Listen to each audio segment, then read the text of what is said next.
Good day mga kapote. Ang project ko ngayong araw ay isang compass tattoo at ito ay continuous ng dati kong ginawang tattoo sa kanyang binti. Ang ating client nga po pala ay nagpa-schedule po sa atin dahil gusto niya na pong ipabuo ang kanyang tattoo sa kanyang binti at gusto niya na itong i-sleeve. Pero uunti-untiin lang po natin yan. Kaya nung nagka-oras po ang ating client ay agad-agad po siyang pumunta dito sa shop at nagpa-schedule po siya agad. Bali ito nga po pala ang napiling design ng ating bossing, isang compass tattoo. Hindi po siya seaman. Rider po siya at ito lang po ang natipuhan niyang ilagay sa kanyang paa dahil may meaning daw po sa kanya ito. At buti na lang at may bakante akong oras at may bakante akong slot sa aking schedule at naisingit ko ang ating bossing sa date na sinabi niya sa akin. Kaya naman maaga pa lang ay pumunta na siya agad dito sa aking tattoo shop at sinimulan namin agad ang session upang hindi kami tanghaliin dahil may pasok pa siya ng mga 11. Bali dito ay nagsimula kami ng mga 8:30 ng umaga at kailangan namin itong tapusin bago mag 11 dahil meron pa siyang i-deliver ng mga parcel. Bali tinanong pala ako ng ating bossing kung ilang oras ito gagawin. At sinabi ko naman na kaya itong tapusin ng 2 to 3 hours. At nag-agree agad ng ating bossing at pinabanat niya ito agad. Sa mga natatanong dyan kung bakit napakabilis ko lang tinapos ang design ng ating bossing, dahil sanay na po akong gumawa ng mga ganitong big piece at sisiw na lang po sa akin ng pagtimpla ng mga black and gray na tattoo. Pero depende pa rin yan sa kondisyon ko. Kasi minsan ay pagod na ako.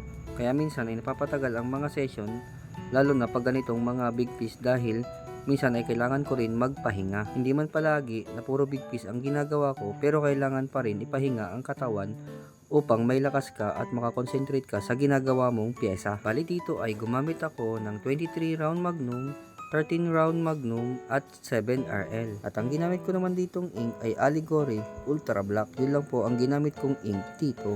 Syempre, hindi rin mawawala yung pinagsasawsawan kong tubig na Wilkins. Ito po ang pinagsasawsawan ko ng needle kapag ito ay aking nililinisan. O kaya lilipat ako sa dark to light na kulay kapag ako ay nagba-black and gray. Mas maganda rin itong gamitin dahil malinis na at siguradong walang infection na mangyayari sa inyong tattoo. Huwag lang kayong kukuha sa mga tap water gaya ng mga nawasa dahil hindi mo alam kung mayroong nakahalong mikrobyo dito. Mas maganda pa kung gagamit ka ng mga mineral o distilled water. Sa mga natatanong dyan kung pwede bang basain ang inyong mga tattoo, pwede naman po. Huwag nyo lang po itong ibabad ng matagal sa tubig. Pwede nyo rin po itong sabunin at huwag lang po kayong gagamit ng sabon na pampaputi dahil pwede po itong mamuti or kumupas. Kaya naman, dapat ay ingatan nyo po ang inyong mga tattoo pagkatapos po ito hugasan.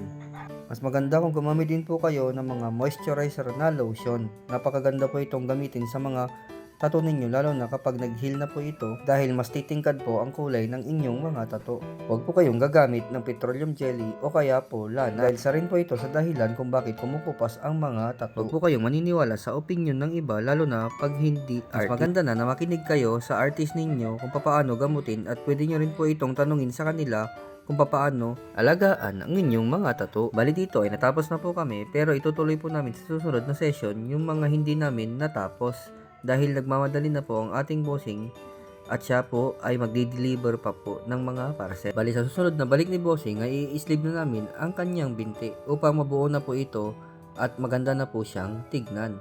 Sa mga gusto pong magpatato sa akin ay i-message nyo lang po ako sa aking Facebook page at huwag nyo pong kalimutan na i-follow, i-like at i-share ang aking mga video. Maraming salamat.